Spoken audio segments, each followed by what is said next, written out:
Welcome, everybody. Casting for Two, the official podcast that turns 2 years old this week on a Saturday. And I am the host of said podcast, Chris, the man, the myth, that one guy. And so I'm here to kick off another episode for this week. And I have great guests on the show, and I'm very excited for you guys to listen to it. But first, I got to get some talk out of the way.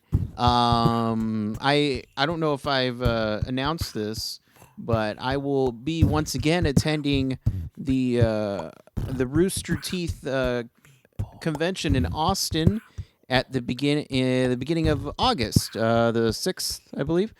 And I will be there getting more great interviews because I had such a blast last year doing it, and I really want to do it again this year. So I'll be there, and I'll also be wandering the streets of Austin, Texas. So if any listeners are out there, I'm wandering. Come say hi. I might give you some leftover swag from last year.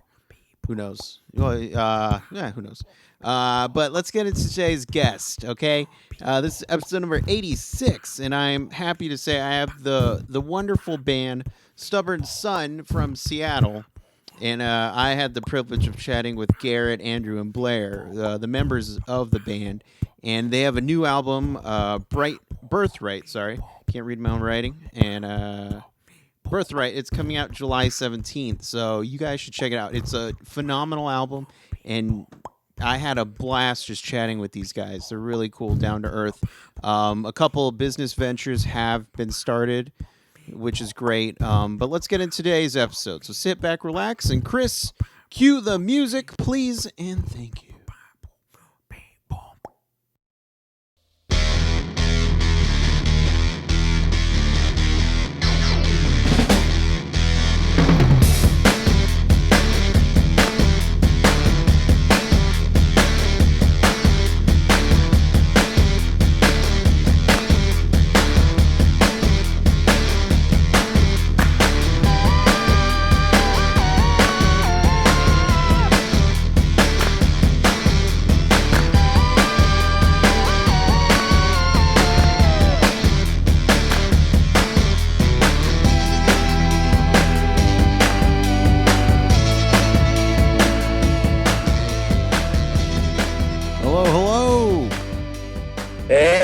Hey, Garrett, what's going on? Not much, sir. How are you doing? I'm doing well. Just kind of taking it easy, chilling. How about yourself? I'm just sitting here with Blair and Andrew, and who are the bassist and drummer of Stubborn Sun. There we go. Got the whole gang. Yeah, man. We were just hanging out, doing some practice, and then now we're talking to you. There we go. There you go. Now I'm curious, when bands practice, do you guys automatically just say, well, let's play this song, or do you have a warm-up song that you play? We don't have a warm-up song. We end up like sort of improvising over stuff usually for the first, I don't know. We jam out on something random until we decide it's over. Right. And then we start practice. And whenever me and my buddy would warm up, we would do the same thing, randomly just jam whatever. It usually ended with one of us just stopping and looking at the other person and just like, okay, I'm done. Let's play. Yeah. That's, I guess. I think usually it's Blair and I always stop at the same time because he sets it up so well on the drums and Garrett isn't paying attention. And he's just like, we're staring at him and he's like, oh, I'm sorry. Yep, that's the one. I got into my own shredder world. Guitarist, come on. Yeah, I can't be held responsible for anything. It's all good. It's all good. I'm happy to have you guys on the show. I would love to chat with you. I'm very curious on how bands become a thing. Magic. It's magic. Black magic. Oh, Yeah. See, I was hoping you were going to say Magic the Gathering. I was like, Magic the Gathering. All right. We met over cards. Yeah, there you go. What? Well, I let don't me know. tell I don't you.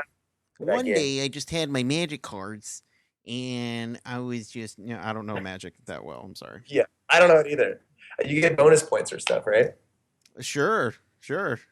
Yeah. Let's just say that you do. Magic is all based around bonus points. Yep. It's like dating. It's all based around bonus points. You know, that makes so much sense in a way. Yeah, definitely. So, Yeah. So you would think the people who are the best at dating are Magic the Gathering players then? Yes, I agree. I will put my name behind that. Say it. You can quote that. I think we have something going on here. I wish I was in some sort of doctorate program where I can write a thesis paper on this. Well, we don't have to do that. We could just rent out a hotel, what do you call that? Ballroom, lobby, not a lobby, and have a conference and make millions. Okay, you know what? I'm on board. Fine, let's do this. I think it's flawless. I think we're in. We just conferred. We're in. All right. Do you guys want to play or anything like that? You can have a random jam session. At the conference? Yeah, why not? Yeah, definitely. I think we'd probably, yeah, sure. Okay. We need a name for the conference first. Like Magic Con or something like that? Yeah, I see what you did there. Yeah. You add a con after anything, and it instantly gets credibility. Yeah, I think we should call it Dating Con. And then everybody who shows up will be very confused when all the Magic the Gathering players are there. Dating Con the Gathering? Or the Gathering Con. Oh, okay. Before this airs, we need to do the copyright procedures. So I think that takes a week. So there's some time here. All right. I'll lock down the domain. Yeah. Yes. So yeah, we'll be set. We are literally going to make like $100 of dollars. Yeah, at least $100 of dollars. Yeah. Mm-hmm. Which may cover about a fraction of our expenses. Right. It might cover something. It probably wouldn't even cover the rental of the conference room. I don't know. I've never rented a conference room before. Yeah, well, you know what? We'll put a pin in this and we'll find out. We'll get to the bottom of this, of the Gathering Con. Yes. I hope we'll just come back around on that in a week or so after. We first. I mean, I know it's a fresh idea. We got to let it marinate. Absolutely, 100%. Absolutely. There we go. Did someone totally just fart? Yes. Yep. Rock on. Yep. Who was that? I'm gonna out you right now. Who was that? That was Blair for sure. Okay, cool. Yeah. I don't know if you noticed, but Casting for Two is a do whatever podcast you want. So if you want to fart, by all means, let the assholes open and just gas come out. I appreciate that freedom. That's artistic expression. Who am I to chain the artist? Damn straight. Let it be free. There you go. Let it rip. Let it rip. It's fine. We're all 13 here. It's fine. No, that's fine. If you're 13, I'm maybe 8. So yes, perfect. Sometimes I feel like my 3-year-old nephew is older than me because he doesn't walk around making farting noises out of his mouth. Yeah, but it's so fun. It never gets old. It does. It doesn't get old at all, and it's something about a fart is still funny. Yeah, I don't care what age you are. It's always funny. I remember I was working at a movie theater, and the movie Nacho Libre came out. It's one of my favorites. Yes. Yeah, one of my coworkers was upset because he goes, "Well, it's too kiddie. There's all these fart sounds." And I go, "What are you talking about? Farts are funny. Shut up." And then I fired him. Yeah. Yes. He'll remember that forever now. Yes. But besides all that, how did you guys actually form the band? And I'll accept Magic, but I want to know the real story. Andrew and I met through a mutual friend, Mm-hmm. and we met up having barbecue and beers, Mm. and then we sort of started playing together. But Andrew was also involved in another project, so we just kind of got together to hang out and play some music, and it kind of clicked. And Blair was living in Malaysia at the time, and then moved back about, I don't know, 4 months maybe after we.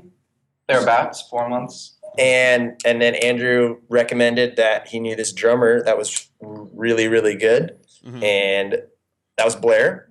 And so we got together, and it just it clicked within probably 10 minutes of playing with each other.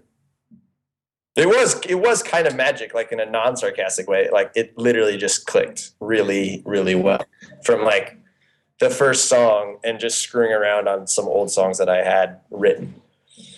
And of course, it made a big difference. This is Blair, the drummer here speaking. It made a big difference that Andrew and I had a long history going back like 10 years of playing music together, starting in high school. Mm-hmm. So we were both playing a lot of jazz back in high school. I was 15, he was 17. We had summer gigs like at restaurants and weddings, and we felt like real big shots as teenagers making money playing jazz. There you go, like professionals. Yeah, like enough that I could, at the end of the summer, go out and buy my own drum set because I was using the schools. So that's how professional it was. All right, okay, so school. what was the drum set you purchased? It was like the same one as my high school, which is a Yamaha Stage Custom. Okay, rock on. Nice. Middle of the road, 20-inch kick, kind of a jazz or fusion setup rather than a rock setup. But you'd be surprised how deep and powerful that kick drum can sound, although it's a 20-inch. Nice. The only drum set we had at school was a Frankenstein, where all the toms were different colors, different brands, and we beat the shit out of that thing. Yeah, I would say that seems like most school drum sets. Yeah. I remember we were playing one pep band, and we naturally we're slamming the pedal on the bass drum, and the front of it tore open. And we don't know. Yeah, we don't know how that happened. Yeah, right. Man, that's powerful. Yeah. Now I think maybe one of the trombone players kind of back into it, but I still like the idea of us just splitting it in half. I think it's one of two scenarios. I've never trusted trombone players personally. Yeah. I don't know any, but they just seems like somebody not to trust. But it could have been your pal. Trombone players don't even know where their notes are. They're just sliding it up and down. They're just taking a guess at what note it is. You can't trust them. That sounds right. They're like, well, that's good B flat. I don't know. Whatever. It is what it is. All right, play it next. So you can't trust a trombone player. So then once you guys get together and there's this Magic the Gathering happens. Well, first of all, how'd you guys come up with the name? Stubborn Son? Yeah. That's a good question. We all kind of came to the point in life. Mm-hmm. Let's see. When we all met, we were at the same point in life where we just realized that we were done trying to be something that we should be. Mm-hmm. And we were like, F this, let's just be ourselves and make the music that happens and see what happens. And that felt the most honest. So that's pretty much the name Stubborn Son is wraps that up for us. Mm-hmm. Just we were done kind of feeling like we should have certain jobs or should do this or that to be successful in life. And we just decided that we were going to give this a shot because that's what we've always wanted to do. And were there any really bad alternatives? Well, we wanted the name to have some alliteration, of course. And Right. Stubborn was the first word we came up with. Mm-hmm. And we wanted that second word to start with S. We almost became Stubborn Slug. Oh, come on. It was like a close second runner, but it just didn't get the nomination. Ah, geez. Well, you know what? I wish I could go back in time, join the band, first of all, meet you guys, join the band, play Magic, and just vote for Slug. Yeah, we could. The T-shirts would have been amazing. Slugs sliming all over a guitar. Yes, there you go. Or you can have like a slug cowering with like a thing of salt above it. You know, stuff like that. I mean, it markets itself, really. It does. Stubborn Sun is harder to market. If you pour salt on us, less cool things happen. Well, you just get high cholesterol. Yeah. That's about it. Yeah. Yeah, my mom will be concerned about my heart if you pour salt all over me. There you go. Well, all right. I guess Sun works. I don't know. Whatever. It's your band. I'll let you guys pick your name. All right. Well, thanks for making us not confident in ourselves. Yeah. No. You guys are great. No. So I was listening to the Birthright, your album. Is that out now or is it coming out soon? No, it's coming out in July 17th. Okay. All right. So I had a chance to preview it, I should say. Yeah. And I thought it was excellent. Thank you. I listen, like, just in life, I listen to a lot more mellower stuff. Just because that's where I am right now, and I always appreciate a good, rocky feel, a rock album, and this one felt like that to me. It's almost like if I'm gonna totally dig on a band if the Black Keys were any good. That's what it felt like to me. I will take back that compliment / dig. Look, they're okay. It's just, they play the same stuff. That's all I'm saying. Hey man, I like that view on our album. There you go. You can use that quote if you want. Yes, that's gonna be on the top of our website tomorrow. Nice, nice. But what was the process like writing that album? It's sort of. I mean, the process started with a bunch of. Well, not a bunch. Probably half the songs on that album were old songs that I had, and from like day one, it just seemed like the most natural thing we could do is just tear those songs apart and just start rebuilding them. Mm-hmm. And so both Andrew and Blair are phenomenal at arranging, and so we just kind of we just did what seemed natural, and we sort of about 5 of the songs we totally rearranged and redid and rewrote parts to, and then the other 5-ish we sort of wrote from scratch. Mm-hmm. Okay. And what came first, the lyrics or the music portion? For me, it's sort of hand in hand. And so I kind of would come up with a hook or something that sticks in my head and kind of build it out from there with a melody in mind.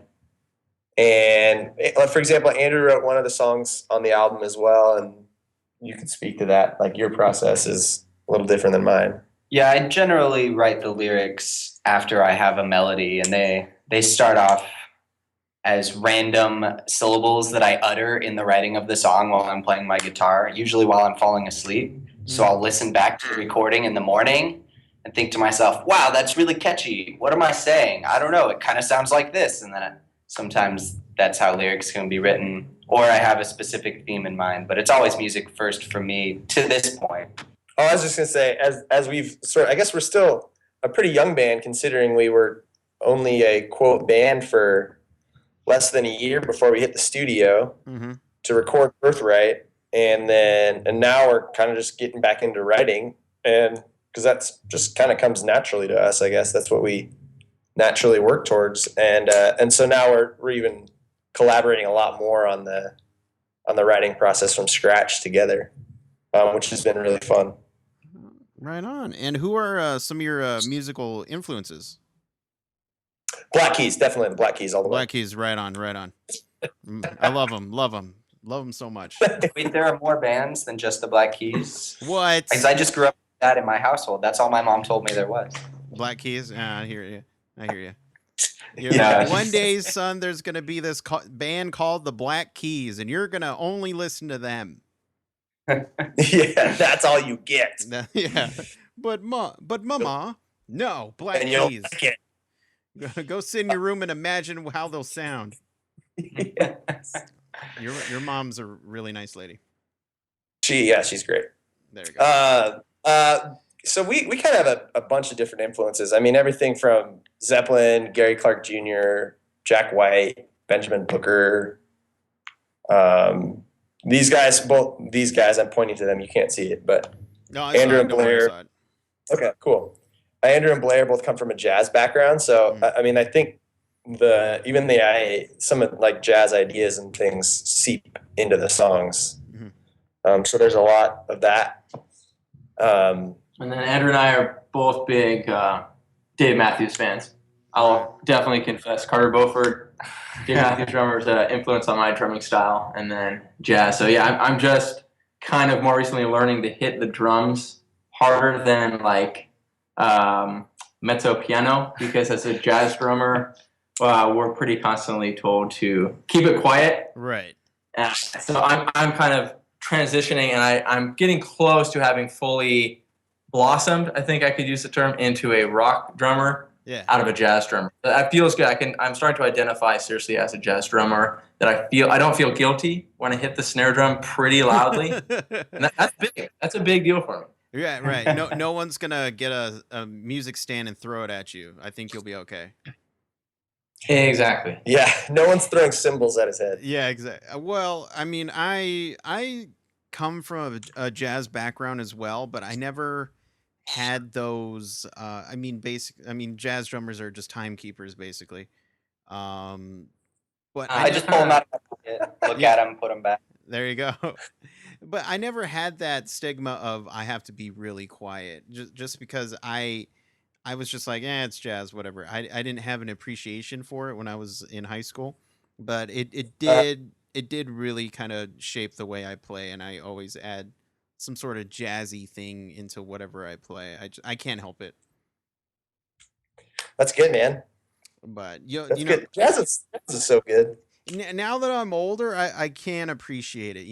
I love a good like New Orleans style jazz, something like that. Like, yeah.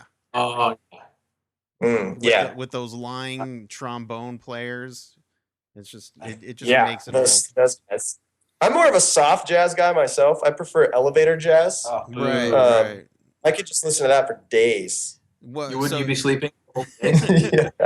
Do you just go to random buildings and just hang out in elevators? Oh yeah, man! I bring a 6-pack with me. Just camp up in the elevator. and a camp chair too. Yeah. I'm that guy. Sir, you're gonna have to leave. You're gonna have to leave, sir. Yeah. No, not until after the chorus. It's coming up. I'm jamming, man. Yeah, leave me alone. The B part's coming. It's my favorite. It'd be funny if you were just sitting there with just the biggest frown on your face, just enjoying it as well. Just mean liking it. Yeah, exactly. Are you guys planning on touring or anything coming up? Yeah, we're working on a West Coast tour right now for September, and doing that, and then we're sort of doing a release, sort of soft release up here. So we got stuff between Seattle and then gearing up for like a little West Coast thing later this summer. Okay, yeah. Right on. Well, if you guys, you guys should definitely hit up South by. Yes, that's on the calendar. Nice, because I live in San Antonio, and that's 45 minutes away. So I definitely would love to check you guys out. We'd love to come hang out. Why? I don't know why I thought you were in Portland for some reason. I don't even know what in the world made me think that. Well, I grew up in Oregon. I grew up in Salem. Okay, so that's where I read that. I was like, man. Yeah. Okay. Awesome.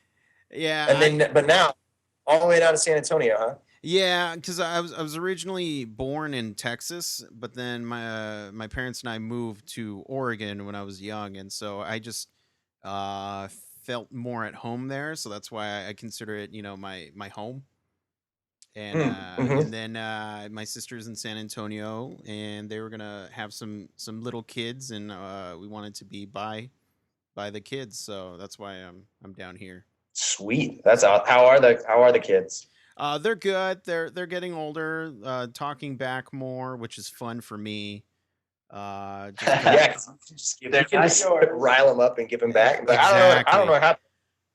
See, Yeah, the thing is, I'm the uncle, so that means I don't have to discipline. Okay, that's for the right. parents to Yes. to decide. So, and Yeah. I'm trying to make them cool. The parents, they're great people and all. My sister's great. Little square. Okay, Yeah, I hear I you. rile things up. That's my job. I think that's like in the bylaws of like with your siblings' kids. Right. You like you have to teach them the ways of the world because no one else will. Exactly. Are children in Texas raised to eat spicy foods pretty well, like from a very young age? Well, it depends on what kind of child you are. I happen to be a Mexican one, so I can't handle spicy foods. I do know some more country-ish people that can't handle it. So it's all preference really. Nice. But That's I'm not a spicy food guy myself because I mean I don't want to. I'd rather enjoy the food instead of spending all my time trying to cool myself off. yeah, drinking lots of milk. Yeah, exactly. It's like, oh, geez. So yeah. So I mean, it's okay. Are you spicy food enthusiasts? Yeah, we do spicy. Yeah, like what? Garrett makes a pretty fiery hot pie, which was kind of a mistake. I think are we toning down the spicy? We're working on the recipe here. I've recently tried to cook Thai food, but apparently I don't know how to cook it right. His 1-star curry will burn your face off. It's not even like a bragging thing. It's like accidental, and then you can't eat it. So then you're still hungry, and you have to order pizza. Gotcha. It's one of those, you're trying to dilute it. He makes this whole batch, and we can't eat this. Let's put more rice in it. Let's put more tomatoes. Let's put whatever we can in there. I try to be a good guy. I try to cook for the guys. Like I want to have like a family. Right. Like Vin Diesel, Fast and the Furious. It's a family. Right. But I can't do the cooking to bring it all together. Well, maybe you guys should go on some heists and carjack some really nice cars. That might bring you guys together. I like this. Yeah. We can spend tons of time in prison together. It would be Yeah, great. and then you can. Well, we're not gonna get caught. That's what it is. Yeah. We'll take tips from what's his name in the movie? Whatever. Vin. Ludicrous. That's not Tyrese. So, The Rock. tips how to steal things in Hondas Right. and other cars, and then we'll be good. There we go. You know what? We'll play and steal stuff. I'm really glad I had the chance to talk with you because there's not only do we have a cool con going on, not like a bad con, like an event con, but I also gave you family tips. Yeah, so we have money making tips, Mm-hmm. family tips. What do we have left? I don't know, like Texas baby kids. I don't know, spicy food tips. I don't know. Spicy food tips. Yeah. We will benefit greatly from this. There we go. So what I would like to do is I'm going to give you the podcast floor, and for anybody who'd like to check you guys out, where can they do that? StubbornSonMusic.com. Mhm. And we're on Facebook as well. And Twitter, Stubborn Son. Instagram, Stubborn Son Music. All the usual. But And then Birthright is going to be released to the world online on the usual channels on July 17th. It's a Friday. Okay. And also on your webpage, look for that awesome quote that I provided. yes. Because Yeah. I'll back up whatever I say. I'm okay with that. I don't mind. Yeah, I think it'll actually work for both of us pretty well. I think it will. Yeah. But unfortunately, now is the time when I have to let you guys go and eat some spicy food, or attempt to. Yeah, we're building up to it. Okay. You should save me from that because what happens later is not that pleasant. Right. Yeah, I didn't want to say it, but I'm sure some buttholes are on fire for sure. Mm-hmm. We're Yeah, coming full circle here. yeah, Exactly. that's true. And that's Cool. called a tie up or a segue. I don't know. It's called something. There's got to be a name for it somewhere. Yeah, there is. I'll check the internet when I'm getting the domain for the Gathering Con. We're gathering con. I think we'll be very successful in Rip City. There we go. Yes. Oh, you know it. Portlanders, Yeah. well, they'll go for anything. Are you kidding me? But so you guys, Garrett, Andrew, Blair, have a wonderful night. You can come back whenever you want. All right. That sounds awesome. We'd love to. It's been a blast. Yeah. So, like I said, open invitation. Even if you just want to just chill, just let me know. I'm always down. That sounds rad. We will hit you up. Sounds good. And you guys have a wonderful night. All right. Hey, you too. Thank you. All right. Bye-bye. Bye.